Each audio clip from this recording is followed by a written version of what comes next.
Thanks for tuning in to Women Who Open Doors, a podcast dedicated to lifting the voices of incredible women in our communities who not only excel in their careers, but inspire us through their actions for others. Hi, I'm Julie Collins, owner and coach of Not Magic, and it's my honor to help share the stories of these remarkable women. So without further ado, welcome to Women Who Open Doors. Well, hello. Welcome to Women Who Open Doors. I'm really excited today to speak with Marissa Kalkman from the Wellness Council of Wisconsin, also known as WCWI. Let me give you a little bit of background first on Marissa. Well, first, hi, Marissa, I should say hello and be Hi, appropriate at hello. that. Nice to have you. Thank you. I'm so happy to be here. Thank you. Yeah. So let me give all of our listeners a little bit of background on you because I love the bio that you shared with us and obviously just our conversation. So you serve as the executive director of the Wellness Council of Wisconsin, as I mentioned, WCWI, a statewide nonprofit membership organization dedicated exclusively to helping employers uphold employee well-being as a fundamental strategy and business priority that is valued and understood by all. Marissa leads from the core belief that inclusive well-being is vital for all individuals, the workforce, organizations, and ultimately our communities. You are an educator, Marissa, a consultant, a trusted advisor, and an aspiring social scientist and researcher, which I love that that was in the bio, with a unique skill set in employee well-being and organizational leadership. Marissa also serves as a community leader on the board of directors for Mental Health America of Wisconsin and the advisory board for the UW Extension Health and Wellness Management degree programs. And when she's not working, you will most often find her spending time with her family, enjoying the outdoors, especially hiking, and listening to podcasts and books on Audible. So again, welcome, Marissa. Nice to see you again. Thank you. I'm happy to be here, truly. Thank you so much. Yeah. So I love, just the mission of the organization. We'll get into talking about WCWI, but I wanted to backpedal because you shared with us you are a Wisconsin transplant from Yeah. Colorado. Yes. So Well, yes, most recently most Colorado. recently, I've yeah, done what I like to call like a road show across the yeah. Midwest from where I grew up to where I did my schooling and then early career and such. But yeah, I'm a transplant to Wisconsin, moved here in 2018. Awesome. Well, give us a little bit of that road trip, just Sure. so you can. This is one of my favorite questions to ask other people, so I love to be on this side of it too and be able to kinda share. Love to know where you came from and Mhm. what was your journey. So, sure, I'll be happy to share mine. So, I grew up mostly in a suburb of Chicago, a couple different suburbs of Chicago. My parents both grew up in the city of Chicago, and we spent a short blip of time out in Ohio as a child as well, so my road trip started early, and Right? then we were back in another suburb of Chicago, mostly Wheaton, Illinois, if any listeners are familiar with that kinda western suburb, and I did a quick blip, my first, kinda extra outside of the Midwest was for my freshman year of college. I actually went down to Virginia and studied for a year at Virginia Tech. That path brought me there because they are known for their clinical psychology program, and that was an early intention of Yeah. my career path. So I went down there and decided that Midwest was calling me back. So I ended up doing the rest of my schooling, finished my undergrad degree, and then studied my graduate work and my master's program at Indiana University in Bloomington, Indiana. So I spent a little bit close to 6 years out there and then traveled back around, swooping back around another Midwest state out to Kansas and lived in Wow. Kansas, Kansas side of Kansas City, Missouri side of Kansas City, and then also out in Lawrence, Kansas. And I was there for about 6 years for a couple different professional opportunities. Met my now husband out in Kansas. He's a Kansas boy, born and grew up out there. And then, his job actually is what took us out to Colorado. So we spent a little over 4 years out in Denver, Colorado, and uh, loved being out there. It was as far west as I've lived so far and would certainly go back again or anywhere further west. I love the mountains, I love the outdoors, but we, were in a place of both of us kind of career growth in Mhm. 2017, 2018, and also family growth. So I had my Mhm. first child in Mhm. 2017, and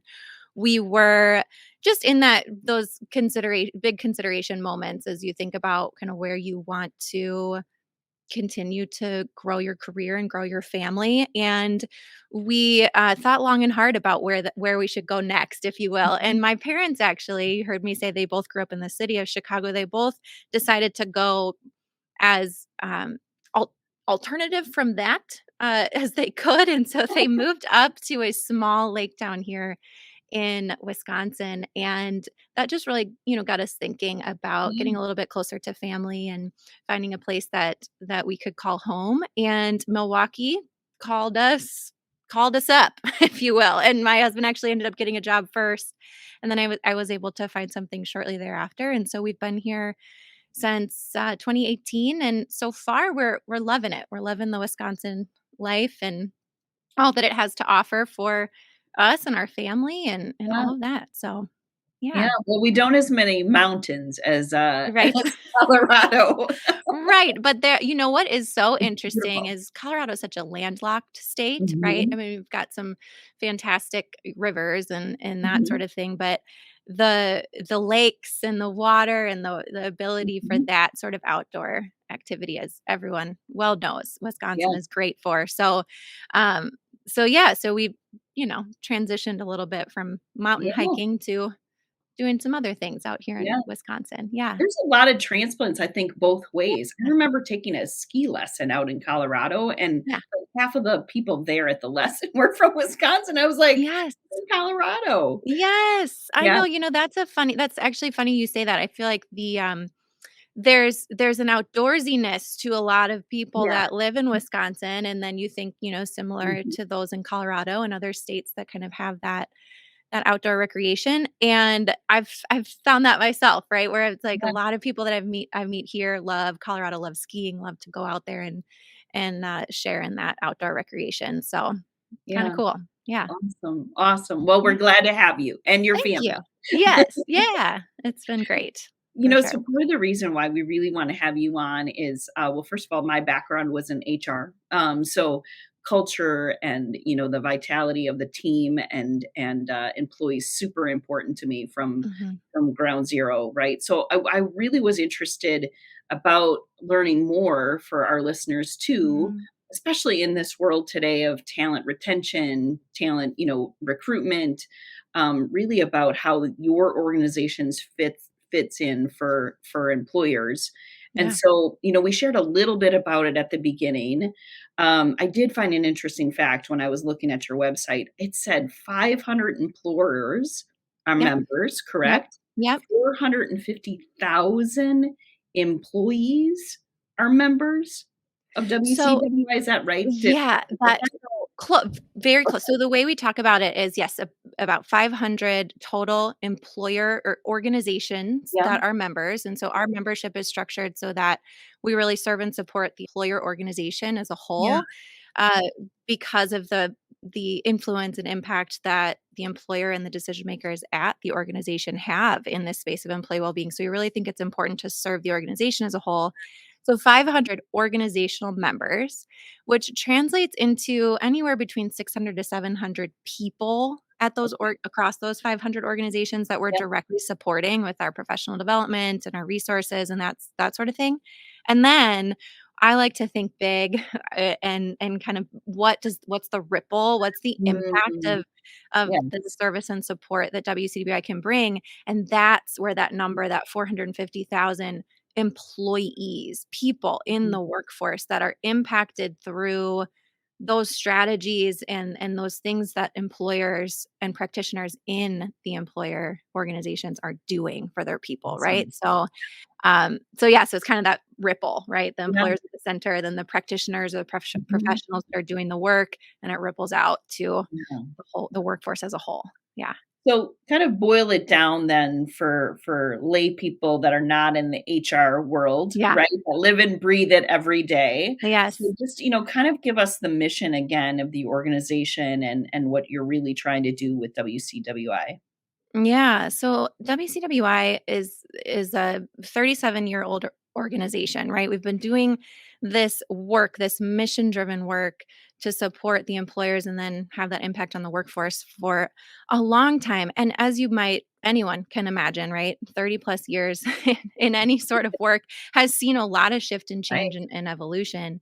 And our organization is no different, but one of the things remains the same for us. And when we call that our core belief. So WCWI believes that employee well-being is a fundamental strategy and a business priority for every employer, regardless of your size or your industry or Mhm. your sector. And that core belief really drives the way then, excuse me, that we support and serve our members and work on that impact for the workforce, right? So we talk about we talk about the way to do that in sort of this framework or this mindset for leaders that really boils down to these four core beliefs, guiding principles we call them. One is to believe that well-being is significant. So what does well-being mean for a business, for an Mhm. organization? Why is that really important? The second one is to craft the narrative, and we talk about that more specifically as being observant to the needs and the experiences of your people, and then you know, thinking forward to how you can create strategies and experiences and culture that better serve and support your people.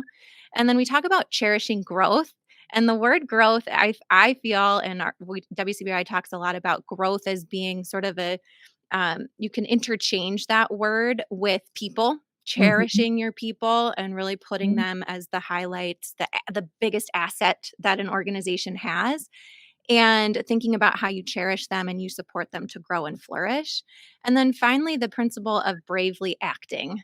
Mhm. So I think there's some things that we've learned, whether you're in HR or you are a individual contributor doing whatever work you do out in the workforce. The last 3 years and forevermore, I think we've shifted and evolved and had to be resilient in ways that Mhm. we've never had to be, if you will. And that's not going away. And so when we think about this principle of bravely acting, we're talking about moving forward in ways that build upon those three previous principles, right? Really believing that well-being is important and significant to your business, crafting the narrative by listening, observing, constantly having a pulse on what your people Mhm. need, and then cherishing them, bringing that forward in the strategies and support that you do.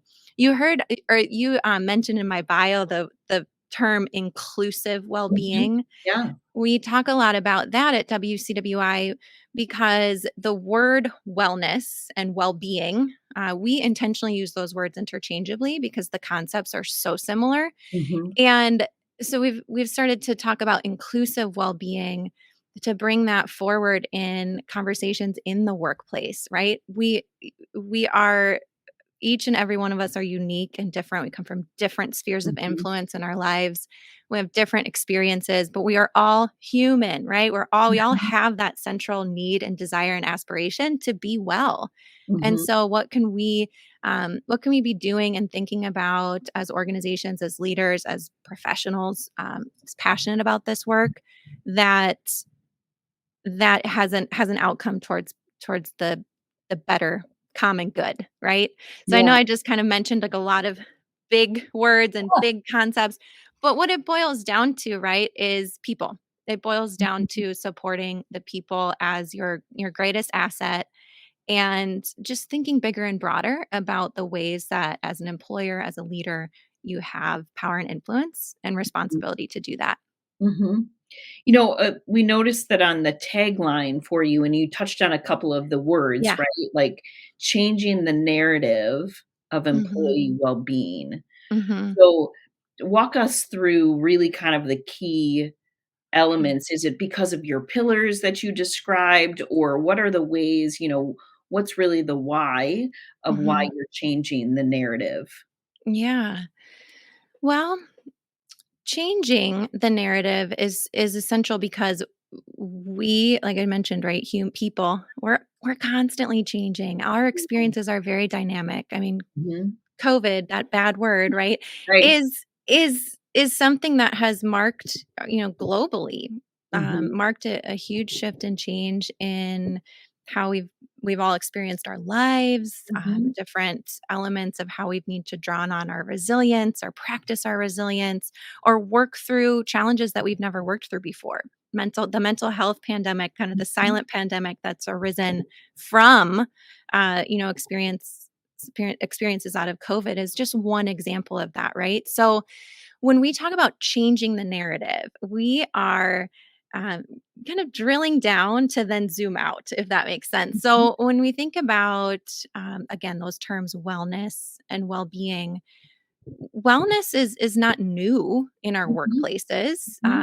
Programs and strategies that support the wellness of employees is gratefully not new. That's been around for quite some time. But what is new or constantly evolving is the way that we think about and then the way that we actually Mhm. strategize for either programming or different cultural shifts and changes that will impact that wellness and well-being of the people, Yeah. right? So we think it's really important to be kind of always ahead of that conversation and thinking about how we can openly discuss and bring in more of these elements to be more inclusive when we're talking Mhm, about wellness and well-being. So one of the things that we talk about at WCWI is there's these three essential pathways for an employer to be thinking about as they're thinking about impacting the wellness of their people, right? One is the pathway of, we call it the foundational pathway, or we could also talk about an individual pathway, right? And that is what a lot of us know, whether you're in HR or you're an employee out there at an organization, that individual pathway of wellness is where we've come from, right? It's the programs, it's the benefits, it's mhm, the initiatives that are available to us to engage in, to participate in, that are going to help our wellness in various ways, right? That could be financial well-being programs, that could be health risk assessment, that could mhm. be various initiatives that we are offered to learn more about our wellness and well-being, right? That's that individual pathway. In a lot of ways, we've kind of stopped there as an industry Yes. of Yeah. well-being and wellness, right? We've stopped there. We've said, okay, we're going to provide all these different programs and we're going to think about all the ways to engage people in those programs. Well, that's fantastic. Those things are really necessary, Mhm, right? And there's these two other pathways that we should and could and have a lot of opportunity to operate in simultaneously. So the second pathway we talk about is, we call it the organizational pathway, or the strategic pathway, right? So this is the place where we have opportunity to, I always use the phrase like, put your organization in a funhouse mirror, right? Where you're going to look at all these different angles of what your organization, your business, your workplace is doing that either that impacts well-being in some way. And that could be harming it, that could be helping it, or that could be neutral, right? But there's all these different things to be considering in that organizational pathway, such as the interpersonal norms among the people at your organization. What does mhm, it look like within the team dynamics across mhm, all of your departments and all of the teams? What are the policies that you have in place? When's the last time you took a good hard look at your handbook with the mhm, lens of, how do these policies impact well-being? Again, harmful, mhm, helpful, or neutral, mhm, all the way through, right? The decision making processes and the ways that the leaders and decision makers at the organizations, how are they viewing and making decisions in relation to well-being, right? So that's mhm, that other really essential mhm, pathway. That can translate into strategies for manager training or leader training.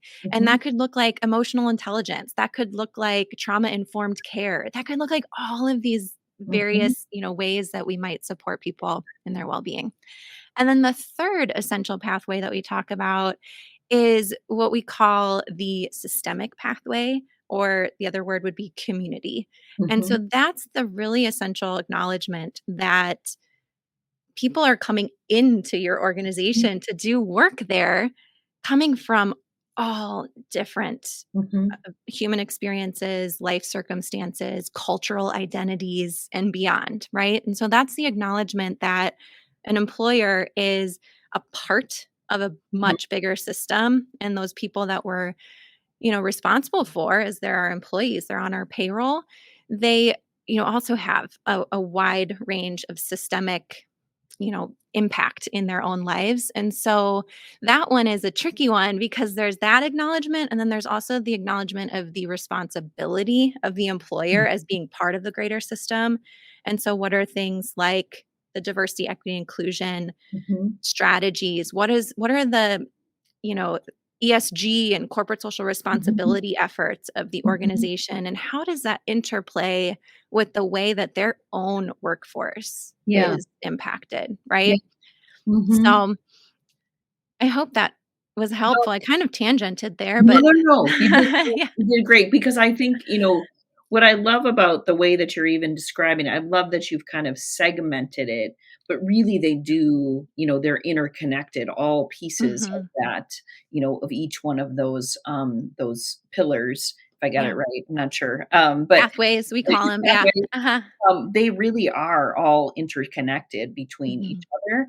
And I'm even, as I'm being thoughtful, even the question I asked, this is really about, like you said, it's about the leaders in the organization. It's the way that employees and team members interact with one another. Mhm. It's not just the HR. And Right. I many times, especially being in that role, it was like, well, you take care of the people, Right. HR, wink, Right. wink, right? Like you Yeah. got that covered. And I think as I grew in my career, I was like, "No, no, no, no, no, no, there's so many," like, Mhm. from a team member all the way up to the C-suite. Right. Yeah. Everybody is affecting how, that culture of the organization is. So I love Absolutely. that you have this kind of holistic Mhm. approach to it. Yeah. Um, Yeah. that's really great. So can you give me some examples of the ways that you serve your membership? I saw events and things like that. So Yeah. how do you help them kind of connect those pathways and such?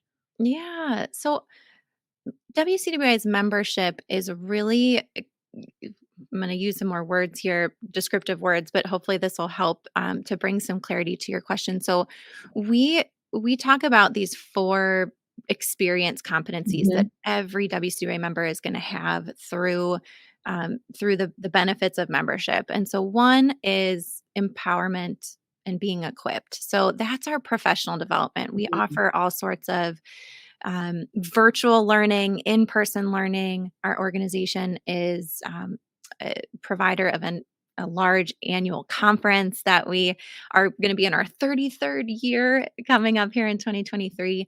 So we provide that space for learning, growth, professional development for the people that are working on this. So and a lot of our members are from the human resources realm, right? So, how can we help to expand their scope of mhm, learning and understanding to be able to take things back to their organization and create that organizational impact? So, empowerment and equipment through professional development. Then we are an advocate, and then we also are a space of kind of supporting our members to become advocates for mhm, well-being. mhm, One of the things that I wonder if you saw this too, having your career in your past career in HR, but we oftentimes have to be those of us that are passionate or charged with this work, we have to be really vocal mhm, and consistent advocates for well-being. You mhm. heard me say that well-being is a fundamental strategy and a business priority. Not everyone Right, agrees or right, believes that, right? And so right. WCBI is here to be an advocate for our employers to then help them go internal and be the advocate that Mhm, well-being needs on the inside.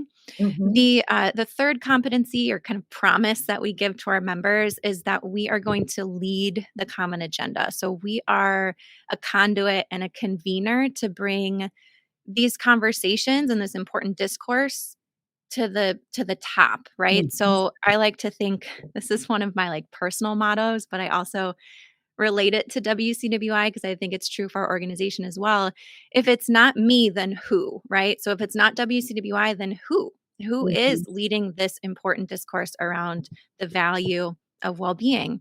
And so we are here to do that and bring forward the conversations that sometimes aren't, easy to have or are mhm, really potentially just complex, right? So we do Mhm. that. And then the fourth, maybe most important, is that we unite and build connection. So again, a conduit and a convener, bringing like-minded but also non-like-minded Mhm. organizations together to learn from one another, to grasp, what others are doing and thinking Yeah. about, and kind of not necessarily commiserate in the challenges, right? But to share in the challenging elements of the work and also to celebrate. So we do that through a whole host of ways, whether that through our learning experiences or other networking opportunities.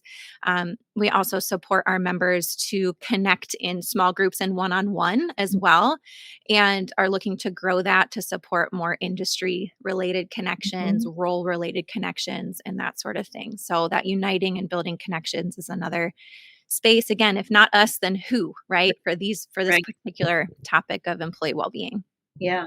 I love that you said earlier about, if not me, then whom, or the other way around, Yes. Yeah. because it really is about, and I do think leaders, and, we interview your, primarily leaders on this podcast, but Mhm. it is the responsibility of leaders and then people at that leadership table Mhm. to take this and, to really prioritize employee Yeah. well-being, because I don't care what anybody says, you cannot grow a business, you cannot sustain a Right. business if you do not address this. It's not just, okay, Right. it's like I said earlier, it's about HR. We have to integrate that throughout the Right. entire organization. So I love that you have that, because it's really about having a seat at the table, and those Yes. that are at the table, at that leadership table, have Mhm. the corporate responsibility to make sure that Yeah. that happens. So Yes. I'm curious as to the trends. We mentioned the C word, the Mhm. COVID, and Mhm. our world has kind of been so, changed, especially so fast in the Yeah. last 3 or 4 years.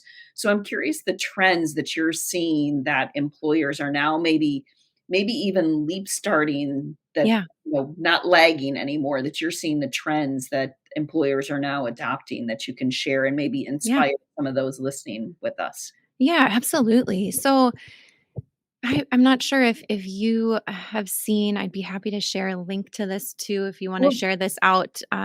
But the US Surgeon General just shared about, it was about a week and a half to 2 weeks ago, the kind of the stake in the sand moment, that essentially is talking about what it looks like. They're using the language that employers are an important vehicle in supporting employee well-being, and they're talking about kind of these five different elements being really essential. And I think this is a really important kind of pivotal Yeah. moment for us as a nation, because it is this recognition that the employer does have really kind of this power and Mhm. responsibility, as you just Mhm. mentioned, right, in caring Mhm. for and supporting the employee well-being. But what some of the things that the US Surgeon General's report was talking about is, important overlay and interconnection between diversity, equity, and inclusion,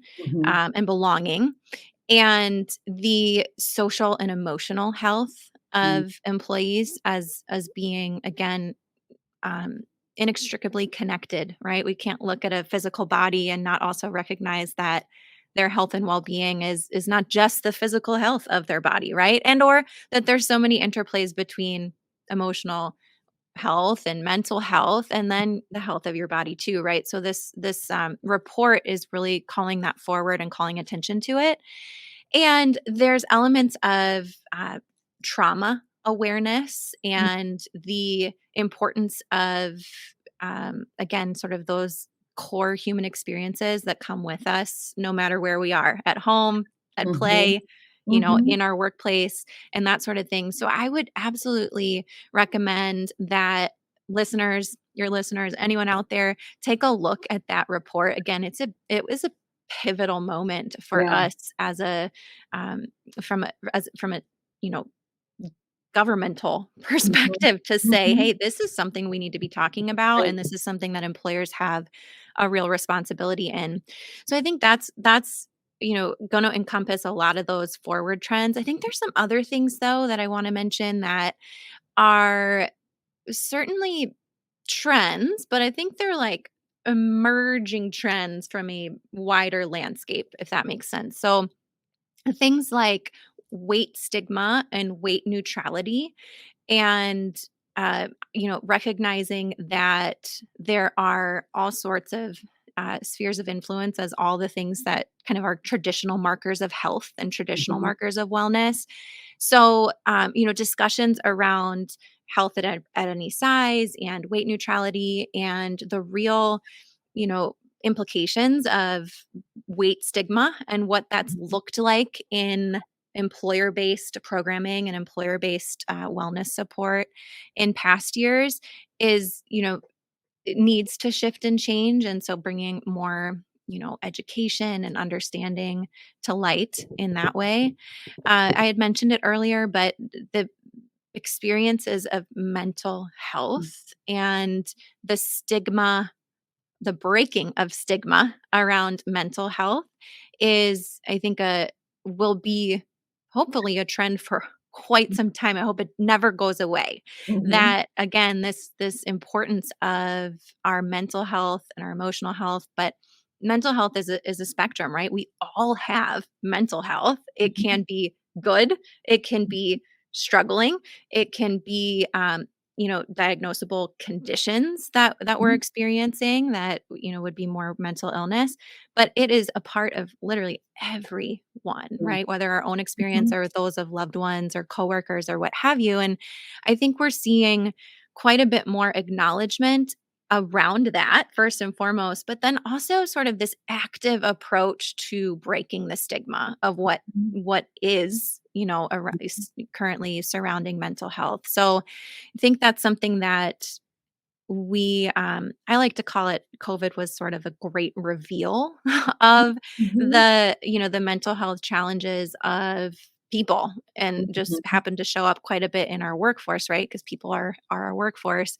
So it was this great reveal, and then compounded by, this circumstantial situational hardship that was occurring during Right. especially the early phases of the pandemic coming to light. So I'm seeing so much interest in, bringing education, or, for people from a leadership standpoint to want to learn more and have a better understanding, whether that be because they have been Mhm. experiencing some challenges or their teams have or whatever.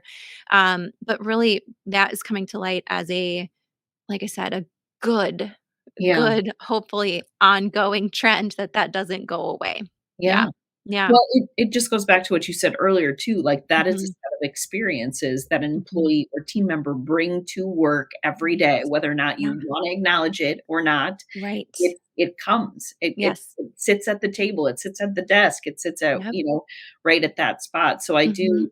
I do love that that is one of those trends, not just because there's an awareness, but then I Mhm. think we do, as a community, need to, how do we work Yeah. through that? How do Right. we, really help that individual, because they Mhm. can't be their best self, right, at the Yeah. end of the day, and if Right. it's not their best self, then, you know, Mhm. um, they won't be their best self for the customer or the other team members, so Right. it really is, I'm so excited that we met, because Yeah. it just, for me, is one of those core beliefs of, like, we have to have this, Yeah. for employees and team members, not just because what I did in my background. It really is just the way we Yeah. should do work, right? Right. The way we Yes. should do work, so I'm so excited. So before we leave, I just Yes. wanna, going over to that, Marissa has a set of experiences. She sounds very professional and she's very knowledgeable of a lot of things. But talk to me a little bit, maybe some of the fun parts. I heard hiking, right? We talked about Yes. hiking. What do you like to do Mhm. with your family? Give us some of those fun experiences, like, that you like to do when you're away from work. Yeah. Well, we're big outdoor people over here at my family, my husband and my 2 kids. And that could also just mean, like, being in our backyard, right? We're not always doing Nothing wrong something with that. super fancy, but Yeah, certainly love being outside. My husband and I have had conversations over the years of what is it we want to instill in our yeah. kids, and one of those things for both of us is just truly we love the outdoors. We love being outside. We love being active and using our bodies in new and interesting ways, whether that be climbing 14ers or, riding our bikes down to the park in the neighborhood, that sort of Yeah. thing. So that's a big part. That's a big part of our lives. We're trying. I'll tell you this from a very transparently. Um, I laugh because my husband, I feel like he does actually have Viking blood. He has, ancestry from the like all Dutch Right. ancestry and all of that, and then Yeah. his parents are both from Minnesota, and all of his extended family lives over Yeah. there, and he is unbothered by the cold, and I Mhm. just laugh. I'm like, "Oh, yeah, I forgot, like, I forgot being in a more mild climate to come back to, it's like, oh, yeah, it is cold in the winter. Right. Does snow a lot, but we are trying to be in that place of, there's no bad weather and Yeah. there's something to do all the time. So we love being outside. I got some new snowshoes Oh, cool. last Yeah. winter. And so, Yeah. we're going to try that out. My daughter's going to try ice skating this year. And just, yeah, that's a place where we like to be truly. And then, I am how would I describe? I am very interested in trying and experiencing new methods of exercise. That sounds like, I don't know if that sounds silly or boring or what, but I No. have had several journeys deep into various different forms of exercise, competitive and not, and Okay. went through a long phase of half marathons, ran 4 marathons throughout Oh my my 20 goodness. throughout my 20s. Okay, I'm not a marathon runner right now, so I can't claim that now, but that was a big part. Yeah. And then I found some different forms of exercise that I really liked, which CrossFit is still something I really love Mhm. to do, and functional movements. I've competed in 2 Olympic weightlifting meets Oh my across god. my early 30s. So Congratulations. some fun stuff, right? Just like Yeah. getting out of my comfort Yeah. zone and trying things. Yeah. And I do have a competitive edge in me, Okay. mostly with myself. Like, I'm gonna try these things, and then I wanna try to be really good at them. Yeah. That doesn't always happen, and that's okay, but yeah, so just, I think it's one of those things for me, finding the things that make you Mhm. feel good and feel Mhm. like you're accomplishing and flourishing, and that's a lot of times lean to, like, physical exercise and Yeah. movement. So, Yeah. It's not um silly. You were very purposeful when you oh, were yes. telling the story, so I Yes. love that. I love that. Yes, very Yeah. much so. Yeah. Yeah, yep, Yeah. and then I can't tell you, I mean, or I have to tell you too, I love podcasts. I'm so glad that Yeah. I'm so this glad to yeah. method of, learning is around for us, right? I feel like I always have something in my ears to listen to, so Yeah. love that as well. Yeah. How do you balance, I mean, as part of your bio, you have a master certified health education specialist Yeah. as part of your pedigree, a certified wellness practitioner. I have to look down because you've Yeah. completed professional coaching, you're working on a doctorate degree, and then you have 2 kids. Yes. I dislike the can you balance it as a mom, right? But Mhm. what has that been like for you in that Mhm. mode of, professional slash I'm a full-time mom too, right? Like we're Yeah. all full-time moms, whether we're Right. with our kids or not. Yes. Full-time. Yeah. It's hard. It's real hard. I'll tell you that. One of the things that I have, circled back around to a lot is what lights me up, what are my core values, and there are 3 big ones. One is well-being, believe it or Mhm. not, my Mhm. core value of well-being, but I define that as well-being for myself and my family. So Yeah. really being in that space of just trying to be mindful of that, right? And so when there's a lot to do, or I like use the word richly scheduled, like when that happens, right? It's sometimes taking a good hard look and Mhm. reprioritizing around that value of well-being, and that's what I mean. It's hard.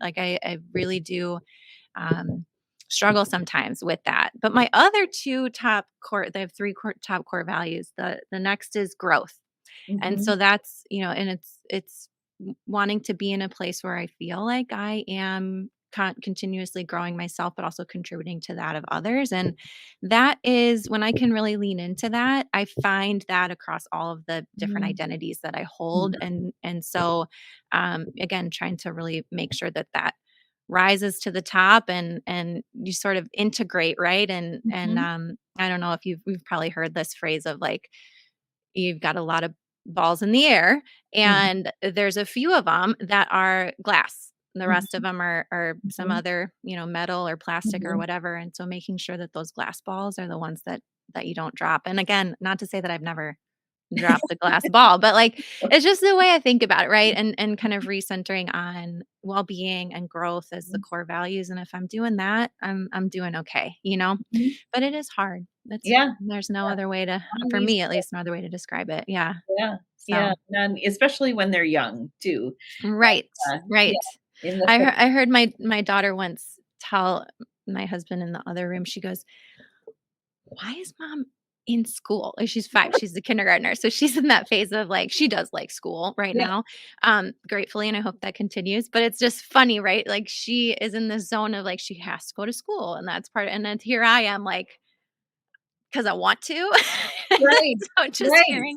Right. just hearing that, but also, I'm hoping that that plants seeds for her and my son in the future too, right? That Yeah. not necessarily that higher education or, you know, a degree program when they're in their, you know, Mhm. professional life is something that they'll want to do, but just seeing that it Mhm. could be something that Yeah. they could do. So, yeah.